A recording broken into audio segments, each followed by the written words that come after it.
Oigan, amigos, ¿cuántas veces no les ha ocurrido que de repente se atreven a hacer un reclamo a algún vecino, a alguien que está ocupando la calle, pues para estacionamiento, para taller, para, no sé, depositar sus materiales y la respuesta que reciben, así claramente, es que es calle, como si la calle fuera un elemento que le pertenece al primero que la toma, cuando en realidad la calle nos pertenece a todas y a todos. Hoy en este programa de Whisky 360 grados vamos a hablar sobre el espacio público, pero desde el punto de vista del arte urbano, porque justamente pareciera que la calle se ha vuelto un espacio residual en nuestro municipio y en varias partes del país, cuando en realidad es un espacio que sirve para dotar los servicios, para comunicarnos, para tener movilidad de peatones, autos, y por ahí transcurre toda la vida diaria.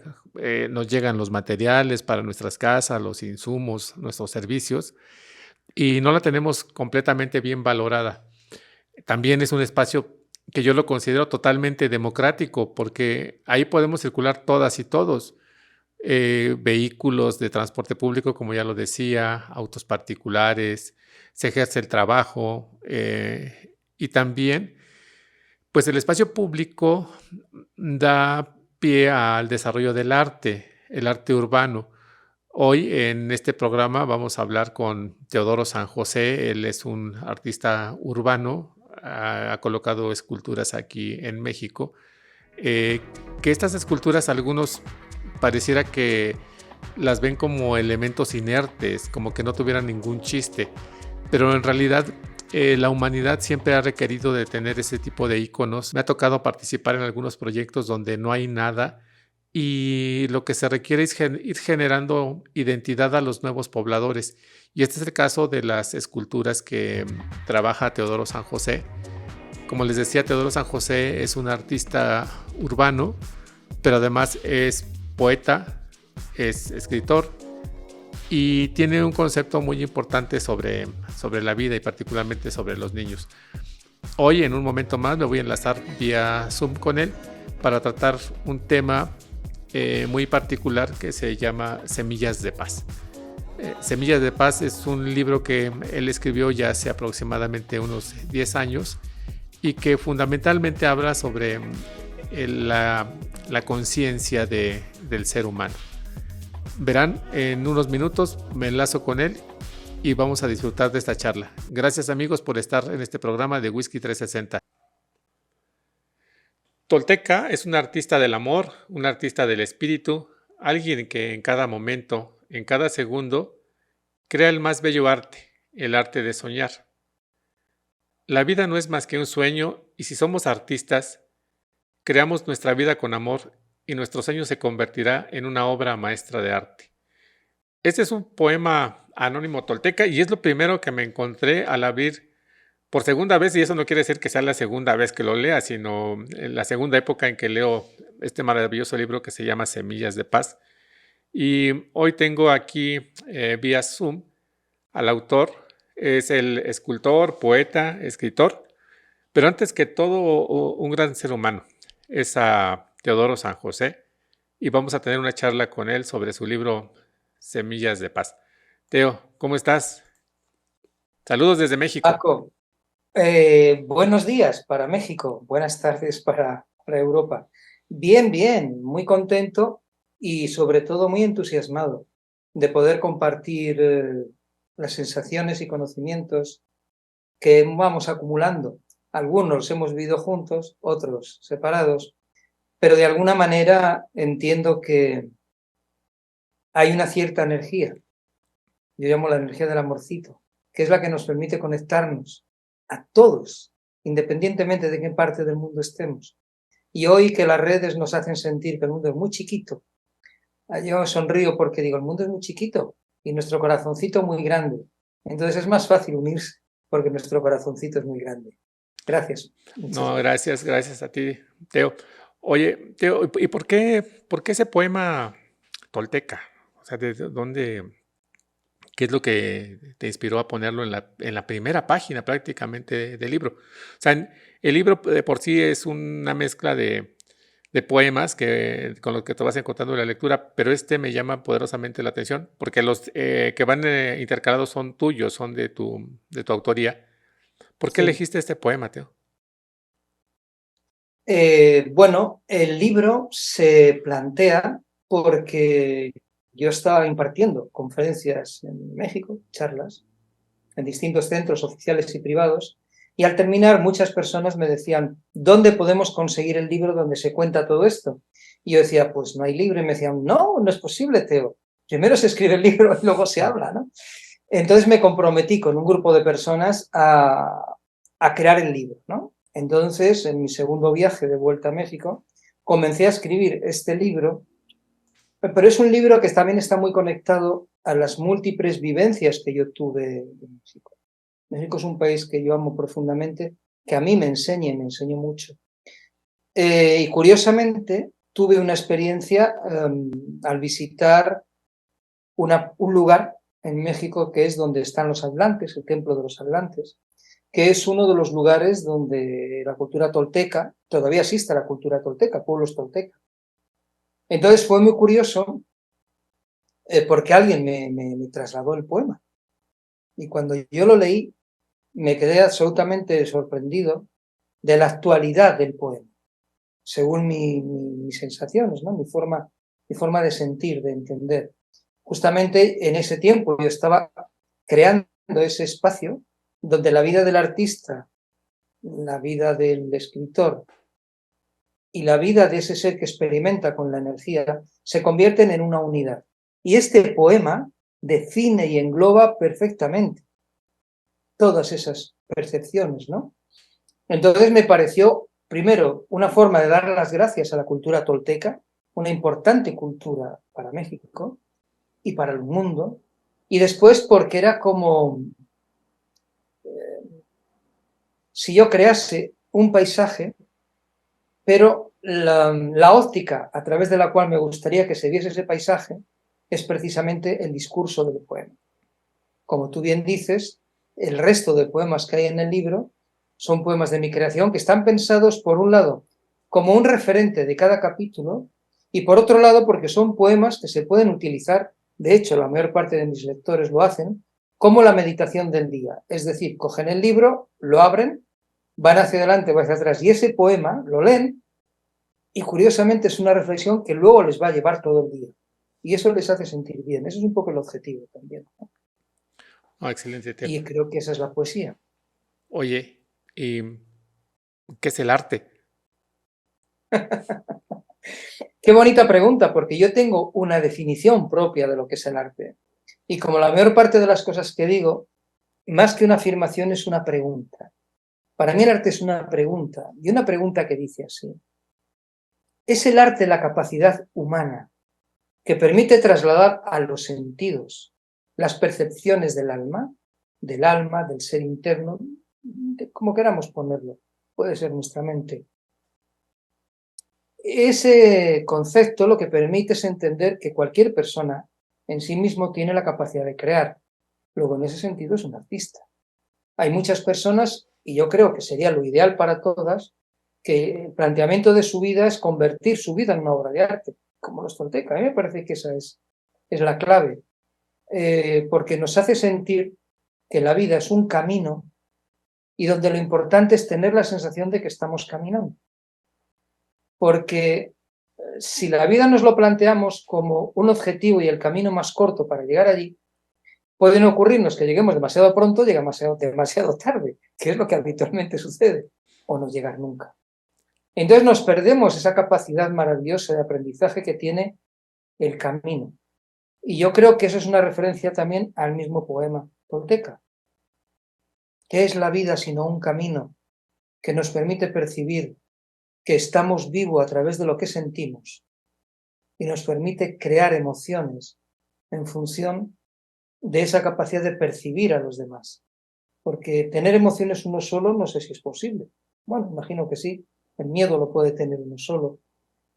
Pero hay esas emociones que nos hacen crecer, como es el amorcito, como es la ternura, como es la amistad, que necesitamos que alguien esté ahí. Y ese alguien mejor que un animal, que está muy bien tener un perro, un caballo, yo creo que es una persona. Quizá por eso todos tenemos el anhelo de compartir nuestra vida con una o con varias personas, ¿no? De ahí viene la amistad y luego por intensidad viene la relación amorosa. Y viene quizá la capacidad de descubrir que todos nosotros tenemos una inmensa capacidad de amar. Es lo que yo llamo el amorcito, ese afecto, esa capacidad de amar que va de dentro a fuera, para diferenciarlo del amor, que es el que generalmente nos viene de fuera adentro. ¿Por qué? Pues porque si no recibimos amor de fuera y no somos capaces de percibir el que tenemos dentro, con lo que nos encontramos es con una sensación de soledad abrumadora, terrible. Y cuando estamos en esa sensación, normalmente el ser humano lo que tiende es a evadir ese dolor que produce la soledad a través de, pues puede ser el alcohol, las drogas o cualquiera de las adicciones que, todos conocemos y vemos constantemente, ¿no? Alrededor nuestro. Ahora, la definición que das de arte, pues digamos que muchos artistas tienen generalmente su propia definición, pero quiero abusar un poco de la confianza y de las charlas que hemos tenido durante muchos años ya previos a esta. Sí. Algún día tú me comentaste que, o sea, quisiera que les comentaras a quienes nos están viendo, ¿cómo es que te conviertes en artista? Porque tú estudiaste ingeniería. ¿Y cómo Ujú. se da ese paso para convertirte en artista? Porque, mira, sucede que muchos jóvenes, adultos, siempre pasamos por ese miedo de convertirnos en algo que pareciera que fuimos formados por obligación o por esta moral colectiva que nos obliga a ser solamente Sí. actores de una profesión o de algo que nos fue indicado por la familia o por alguien más. ¿Cómo pasó esto en ti, Teo? Bueno, esto que acabas de comentar yo creo que es una experiencia que de alguna u otra manera vivimos muchos seres humanos, muchas personas. En mi caso, eh, mi inclinación, mi descubrimiento de la escultura, mi deseo de ser escultor fue muy temprano. A los 8 o 9 años yo ya estaba haciendo esculturas Ujú. y yo soñaba con ser escultor. Evidentemente, uno va creciendo y el entorno, la presencia, la presión de la familia, yo quería hacer felices a mis padres. A mis padres les hacía muy felices que yo fuese ingeniero. Entonces, pues llegan los 18, 20 años, la universidad, y dije, pues vale, pues ingeniero, sí, sí, vale. Tampoco estaba yo como muy consolidado, ¿no? Y estudié ingeniería, efectivamente. Lo que ocurre es que llegó un momento en el que me di cuenta que nunca iba a trabajar de ingeniero, nunca. Y además fue una decisión que tomé, claro, ya terminaba ingeniería, estamos hablando de los 24 años. Pues ingeniería entonces eran 5 años, en Ujú. una carrera larga. Claro, fue un shock muy fuerte para mi familia, lógicamente, ellos esperaban que, pues eso. Y ahí empezó un camino inicialmente duro por esa sensación de que estoy haciendo algo que teóricamente va a generar dolor a personas que quieres. Entonces, una de las cosas que me di cuenta y que me animó mucho en una conversación que tuve con un amigo es descubrir que efectivamente los iba quizá a frustrar, quizá a sentir pena porque yo no hiciera lo que ellos querían. Pero de pronto este amigo me planteó, ¿pero qué crees tú que les va a dar más pena? ¿Que tú seas infeliz gran parte de su vida o que no se realicen sus propuestas? ¡Wow! Eso me tocó y dije, oye, pues la verdad es que tal como los conozco, a la larga van a sufrir más si me ven frustrado constantemente, ¿no? Y entonces arranqué con un taller de cerámica, yo empecé la escultura en cerámica, poco a poco fui creciendo, de ahí pasó piedra, madera, acero. Y cuando empecé a trabajar con el acero, tuve un descubrimiento que fue fascinante. Es que yo puedo hacer esas esculturas ahora mismo en acero, esculturas como la de Cibatá de 15 metros de altura, porque estudié ingeniería. Es decir, la ventaja es que yo no tengo que estudiar cómo se manejan los materiales, ya está dentro de mí. Entonces yo soy capaz de diseñar una escultura y al hacerla en chiquitito, ya ver cómo se va a resolver a 20, 30 metros sin mayores problemas. Es decir, algo que es muy complejo para un escultor. Por ejemplo, si yo hubiese tenido la formación de escultor en una escuela de Bellas Artes, yo no podría hacer esas esculturas. Me pasaría lo que le pasó quizá a uno de mis grandes maestros, que es Calder, este gran escultor americano. Pero si uno ve las esculturas monumentales de Calder, nota que están hechas por un ingeniero. Son extremadamente rígidas, están súper reforzadas. Y eso le quita todo el juego que tenía su escultura pequeña. A mí me pasa lo contrario. Mi escultura grande es justamente elástica, porque yo utilizo el material del acero no por su rigidez, sino por su elasticidad. ¿Qué es lo que permite que formas tan grandes se soporten? Porque están curvadas. Entonces las curvas absorben los esfuerzos, ya sea de dilatación, ya sea de comprensión, ya sea del viento. Es decir, lo que le da estabilidad a mis esculturas es que tengan un poco de movimiento. Pero claro, eso es ingeniería muy avanzada, claro. Entonces, yo lo que planteo a los jóvenes que están estudiando, a los adolescentes, es que toda la formación que hagan, toda, les puede ser útil. Pero una cosa es que les sea útil y otra cosa es que los ate, que los encadene. Porque la propuesta que tienen que hacerse es, yo voy a tener un trabajo para estar esclavizado al trabajo, un trabajo porque me da dinero y me amarga todos los días de mi vida, o un trabajo en el que yo me siento realizado. Claro, todos necesitamos recursos, por supuesto, y cuantos más recursos, generalmente se tiene más calidad de vida. Ahí andamos todos.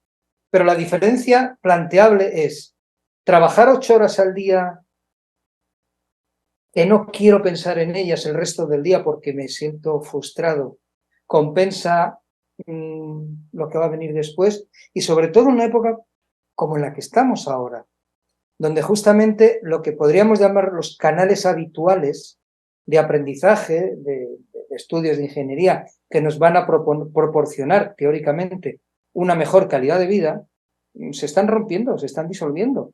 Hay montones de carreras que requieren mucho esfuerzo y no aportan la cantidad de recursos que podían aportar antes. Y otras cosas que prácticamente requieren una formación muy, muy ligera, en cambio permiten obtener grandes beneficios. Yo creo que la clave está en la confianza consciente. Justo ahí es donde ensambla el libro, ¿no? En la confianza consciente. Sí, sí. ¿Cuál es el... Digo, durante el libro que lo he estado leyendo en repetidas ocasiones, encuentro de manera consistente ese término, Teo. Y tú aquí lo narras a través de una experiencia que realizaste con niños en colegios en España, que su propósito era erradicar la violencia Sí. en las escuelas. Nárranos un poquito de eso, Teo. Pues la verdad es que es curioso, pero a día de hoy todavía sigue siendo una de las pocas, por no decir la única, experiencia de este tipo oficial que hay. Es decir, la directora de un colegio público, aquí en Denia, la ciudad en la que resido, conecta conmigo porque la Generalitat Valenciana, que es el órgano oficial de gobierno de nuestra comunidad, estaba muy preocupada por el tema del bullying, mucho, y estaba de alguna forma explorando campos para ver si se conseguía, bueno, acabar con el bullying o rebajarlo. Y una de las propuestas fue hacerlo con arte.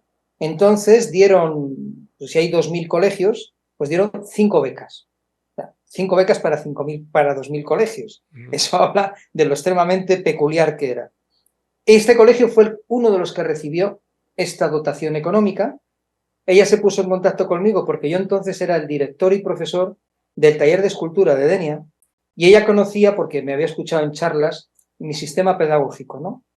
Tuvimos una reunión y yo le dije, ay, José, mira, yo con adultos, bien, pero con niños, es que, no sé, no me veo, ¿no? Y yo que no, pero ya sabes lo convincentes que son muchas veces las mujeres. Entonces ella al final consiguió que yo dijese que sí por un trimestre. Bueno, la experiencia fue tan impactante para mí, experiencia de aprendizaje, que duró 2 cursos escolares. Vaya. 2 cursos escolares donde yo trabajé con 500 niños entre los 3 y los 12 años. Como era un proyecto oficial, Yo todos los días estaba en el colegio como un profesor más. Se convirtió en una asignatura más para esos niños durante 2 cursos escolares. Yo tardaba una semana entera en trabajar con todas las clases del colegio. Bueno, entonces el libro realmente lo que hace es describir la experiencia. Es decir, no es un libro que parte de una teoría, es un libro que parte de una experiencia real de dos cursos escolares. Claro, lo maravilloso que fue, por supuesto que redujimos el bullying prácticamente nada, pero es que lo mejor, el añadido, fue que el rendimiento escolar aumentó tanto que el segundo año ese colegio fue el que más matrículas de honor tuvo, siendo un colegio público, más que los colegios privados. Es decir, ¿qué es lo que hace que de pronto, quizá la anécdota más bonita, para resumir, es uno de los días que yo iba con mi carrito lleno de las herramientas y los materiales, y hay 2 profesoras que iban delante de mí hablando entre ellas. Estaban muy preocupadas y muy disgustadas, porque estaban descubriendo que los niños preguntaban mucho en las clases. Entonces no se podía dar la clase. Claro, cuando yo escucho eso, me voy corriendo a la directora y le digo, yo hay que hacer una reunión inmediata con los profesores, porque no están comprendiendo lo que está sucediendo. Claro, en la reunión lo que les planteábamos era que justamente eso quería decir que el método que estábamos utilizando era muy bueno, porque el niño ya confiaba lo suficiente en sí mismo, como si no entendía una vez, preguntar, porque hasta entonces, ¿qué hacían los niños? Es lo más habitual. Si no entienden algo, preguntan una vez, pero si no entienden, ya no preguntan más. Pero llega un momento en el que el desnivel es tan grande que no se atreven a preguntar ni a su mejor amigo o compañero, porque tienen miedo de que el amigo les diga, pero tú eres tonto, no te enteras de nada.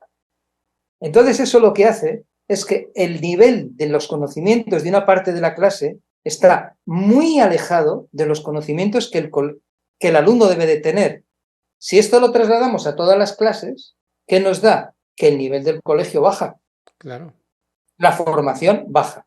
¿Qué ocurre cuando preguntan mucho? Pues ya tienen tanta confianza que si no lo entienden a la segunda, pues van a la tercera y si no a la cuarta. Porque para ellos lo importante es entender. Y quieren y tienen derecho a entender. Claro, las profesoras decían, bueno, pero es que si hacemos esto, no podemos seguir el ritmo, el calendario que nos hemos planteado.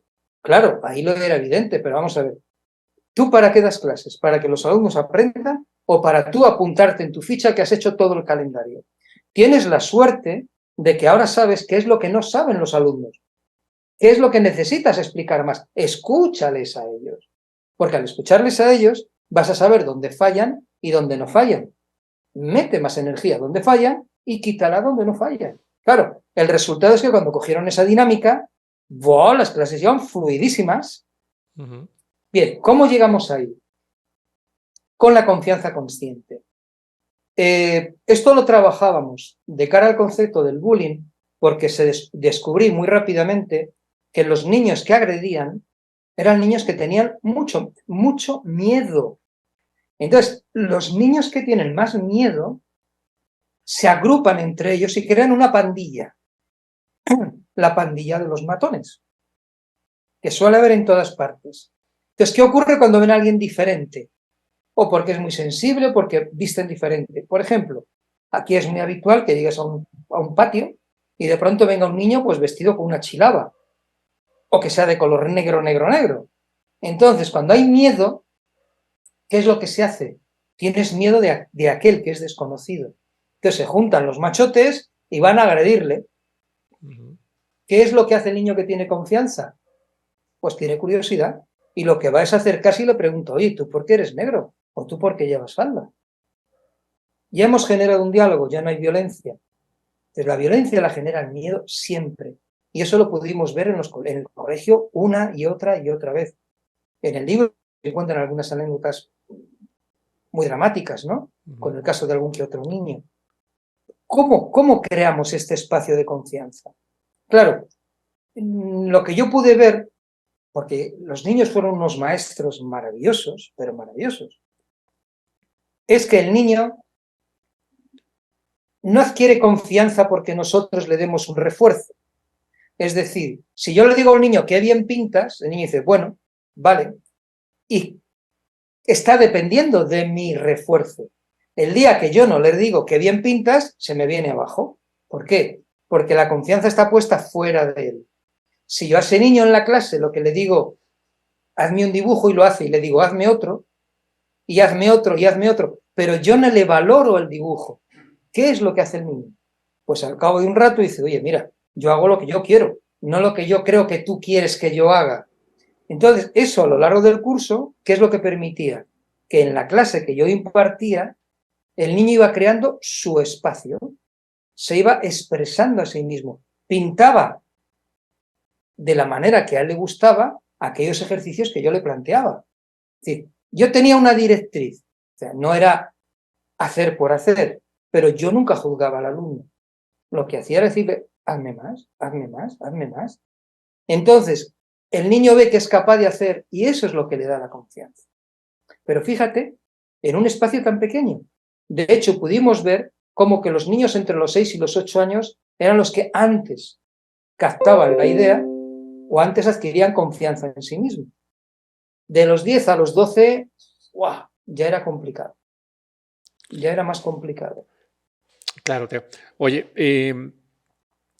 tú tienes una fundación, ¿no? Que se llama Semillas de Paz. O sea, digamos que esto de las charlas, la experiencia ya en el colegio, te llevó a materializarlo, o sea, llevarlo más allá, ¿no? A través de la Fundación Semillas de Paz, porque, mira, lo que voy a hacer en este momento, justo para que aquellas personas que nos están viendo, se animen a comprar el libro, vamos a regalarles 5 ejemplares, vamos a dejar aquí abajo un número de WhatsApp y nuestras redes sociales para regalar 5 libros. Al final vamos a decir cómo.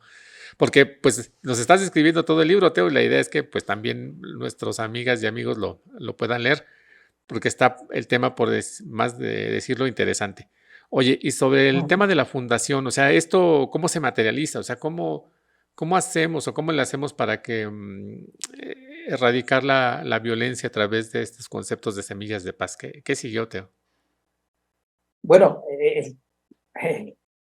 depende del espectro social al cual nos vamos a dirigir. En cualquiera de los casos, siempre la clave es que el niño se sienta escuchado, siempre es importante. Y lo segundo, cuidar mucho el refuerzo que le damos a un niño. Estos son conceptos generales que podemos aplicar. ¿Qué quiero decir con esto? Muchas veces es mejor no reforzar a un niño si no es muy claro, si no es muy contundente. Es decir, ¡ay, qué bien lo has hecho! Si el niño percibe, porque los niños lo que tienen es una capacidad increíble para captar la realidad de la emoción que nosotros les transmitimos. Yo puedo estar diciéndole al niño, ¡ay, qué bonito!, sintiendo que está fatal, y el niño está sintiendo que yo le estoy diciendo que está fatal. O sea, no les engañamos, ¿no? No, en absoluto. O sea, claro, cuanto más años tiene el niño, más fácil se deja engañar. En el sentido, va perdiendo la capacidad de fiarse más de sus intuiciones y emociones que de lo que le dicta el cerebro. Por eso, la confianza real se hace cuando son más chiquitos. Ahí es cuando mejor. Entonces, yo siempre aconsejo escucharles y sobre todo tener mucho cuidado con el refuerzo. Es decir, intentar hacer pocos refuerzos es decir, oye, qué bien lo haces, qué bien está este dibujo, cuando el niño pueda apreciar que es así. ¿Me explico? Sí, claro. Si yo al niño le digo, dibújame un elefante, y yo lo que veo es que se parece más a un avestruz, y le digo, qué bonito elefante, acabo de perder absolutamente la credibilidad para ese niño. Ahora, yo puedo decir, pues es un animal interesante, me gustaría que me contases qué animal es para ti. Ahora le estoy dando la capacidad de que él haga un autojuicio si quiere, y me diga, pues pensaba hacer un elefante, pero me ha salido otra cosa. Ahí es cuando yo le diré, oye, pues me gusta ese planteamiento tuyo. Le estoy dando un refuerzo que está conectado con su actitud. ¿Me explico? Sí, muy bien. Entonces, es por ahí por donde vamos. Esto es una conferencia de horas. Sí, es decir, sí. sería muy interesante y en cada caso concreto se pueden dar pautas concretas, pero así de una manera genérica, esto es algo que todos los padres y todas las madres pueden utilizar ya. Es más negativo, aunque parezca mentira, el exceso de refuerzo que la carencia de refuerzo. Porque si tú no refuerzas normalmente y un día lo haces, va a ser muy significativo. Pero si tú todos los días le estás dando palmaditas en la espalda, lo único que generas, en el mejor de los casos, es una dependencia. Es decir, el día que no le des una palmadita en la espalda, te va a exigir que le des una palmadita en la espalda. ¿Me explico? Sí, Ya se ha convertido en una se vuelven adicción. dependiente emocional. Y ahí es donde tenemos a la inmensa mayoría de los niños y de los adolescentes. Por eso hay tanto suicidio de adolescente, porque tienen una dependencia emocional enorme de su entorno. Si el entorno es duro o es cruel, porque ahora, por cierto, el bullying no se hace dando tortitas, como se hacía antes. Ahora el bullying terrible es con el móvil. En las redes sociales. Claro, tú estabas antes en un patio y un niño se pegaba con otro, una torta, una patada puede durar una hora. Pero que tú ahora recibas 20, 30 correos durante todo el día que te estén diciendo eres un cerdo o eres una foca o eres... Eso es demoledor. Y por eso hay muchos suicidios y hay muchas depresiones. En el caso de las niñas, sobre todo, atención a esto, lo que solemos tener normalmente son, y es muy dramático, problemas de alimentación, anorexia y bulimia. La bulimia, ¿no? La anorexia es terrible, es muy difícil recuperarlo, porque basta que alguien les diga en determinado momento que están gordos o gordas para que se vean así, aunque estén extremadamente delgados. Eso es serio, y dura para toda la vida. Y esas cosas se pueden retomar cuando son chiquitos, pero a través de la confianza. Porque si no, si el niño o la niña están pendientes de la aprobación de su entorno de una manera excesiva, bueno, pues como tú bien has dicho, o sea, es una dependencia emocional que es muy triste, muy triste. Sí, oye, Y el tema da para mucho, para horas, horas y horas, o sea, sí, justo te dio sí, como para 2 años de cursos en la escuela y trabajar día a día con los chicos. Oye, Teo, como te decía, el tema da para muchas horas y bastantes días de charla, pero es un programa que definitivamente tiene el tiempo contado y quisiera para una segunda ocasión darle una segunda vuelta a este libro y a otro también muy interesante que se llama La vasija de barro, que por demás es interesante, es un gran libro que ya tuve la oportunidad de leer.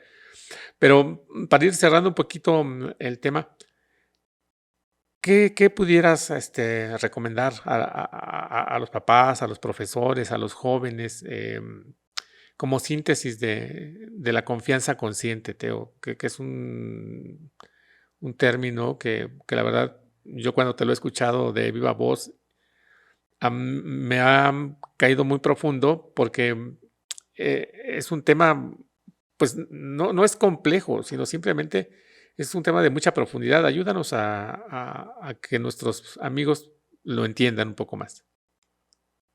bien. ¿Por qué hablo de confianza consciente? Porque más o menos la mayor parte de las personas tenemos una cierta confianza en nosotros mismos, sobre todo en aquellas cosas que o bien profesionalmente o bien humanamente realizamos. Es decir, un carpintero tiene mucha confianza en que él es capaz de hacer un mueble. Un electricista que es capaz de montar una instalación eléctrica.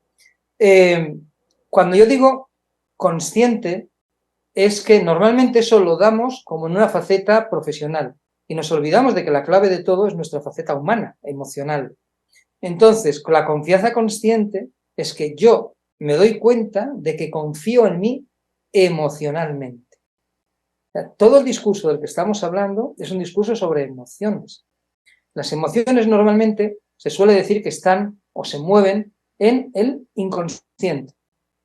De hecho, el gran problema del ser humano a lo largo de la historia, y hay muchísima documentación, libros y demás, es la lucha de la mente y de las emociones, ¿no?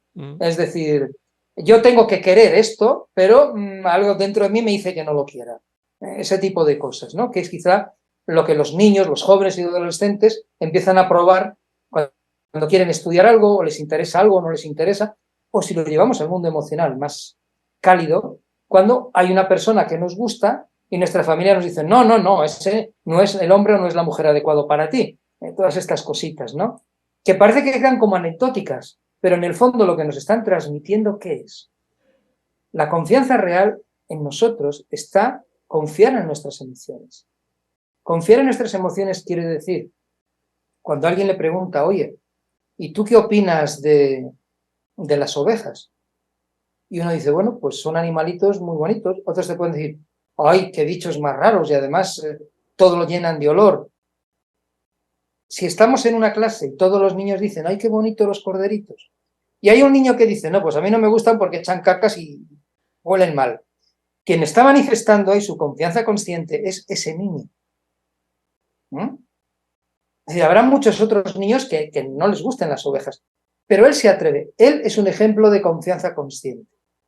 Entonces, ¿cómo podemos hacer para que nuestros hijos confíen conscientemente en ellos mismos? Es decir, que se den cuenta de que son capaces.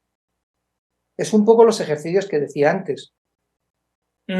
Cuidar mucho el refuerzo, que el refuerzo sea real. Son mucho mejores pocos refuerzos o muy pocos, pero que sean reales. Es decir, si tú te gusta el jardín y estás plantando un árbol, y le pides a tus hijos, hoy vamos a plantar el árbol entre todos, y ves que los niños hacen el hoyito, echan un poco de agua, meten el árbol, como tú les has dicho, lo tapan, ahí es genial decirles, wow, qué bien, qué buenos jardineros sois. Ese es un refuerzo real y potente porque los niños lo están viendo. Cambiamos de ejemplo.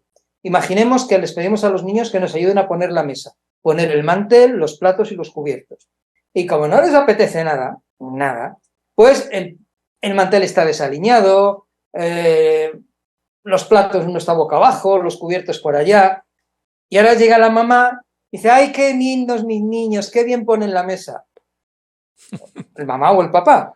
Ese es un ejemplo muy tonto, pero el niño capta, y esto creo que es quizá lo más importante de todas las charlas, que todos nos demos cuenta de que los niños son como radares emocionales lo que tienen. No les engañamos nunca con nuestras emociones. Sí les podemos contar rollos y nuestra mente les puede contar batallas, pero si una pareja está mal y al niño le dice, no, si papá y mamá no se quieren mucho, el niño está sintiendo que eso es mentira. Entonces está perdiendo la confianza en los padres y en su mundo emocional. Entonces, ser sinceros emocionalmente con nuestros hijos es una de las mejores bazas, aunque cueste, aunque a veces nos duela. Ese es un buen camino, porque estamos hablando de la confianza emocional, de la confianza consciente en nuestras emociones. Lo que nos va a hacer libres, capaces de soportar los 1001 avatares de nuestra vida, es la confianza que tengamos en nosotros, pero es en nuestras emociones. Es decir, ¿cómo voy a ser capaz de soportar los reveses? O todo lo contrario, ¿cómo voy a entender los regalos que me hace la vida? Esas son las emociones.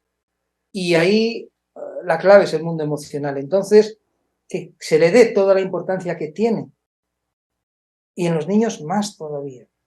Por eso es interesante escucharles, observarles discretamente y respetarles mucho. Porque si les faltamos el respeto, ya se ha acabado la confianza consciente. Pueden ser muy brutos, pueden ser y hacer cosas increíbles, pero van a tener un agujerito muy grande, muy grande, muy grande. Increíble la charla, Teo. Oye, pues me tengo que despedir el día de hoy, no sin antes comprometerte a que en fecha próxima tengamos una nueva charla sobre este tema o algunos otros más. Hablaremos sobre tu libro de La vasija de barro, que estará muy interesante. Yo creo que en un mes más o menos estaremos haciendo un nuevo episodio. Te agradezco mucho.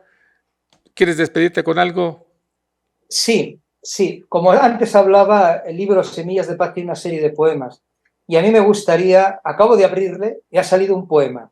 Y si me permites, voy a leer para todas las personas que están siguiéndolo este poema, porque además creo que viene muy a tiempo. Se titula Poema del Aliento y dice así: sutil y sencillo, suave y atento, a veces sin sentir, otras un suave lamento. Así es el aliento de vida, ese que llevamos dentro. Muchas gracias, Con ese Teo. aliento para todos, muchísimas gracias. Muchísimas gracias. Gracias, Teo. Hasta luego. Bien, como parte de este programa vamos a regalar 5 libros cortesía de Whisky 360 grados y del autor. ¿Cómo lo vamos a hacer? La dinámica es la siguiente. A quien responda las 2 preguntas siguientes le vamos a regalar un libro. La primera es, ¿qué significa el arte para Teodoro San José? Y la segunda es, ¿dónde está colocada su escultura aquí en México? A los primeros 5 que nos manden esa respuesta vía WhatsApp, les vamos a regalar un libro. El WhatsApp lo vamos a poner en un link al final de este video.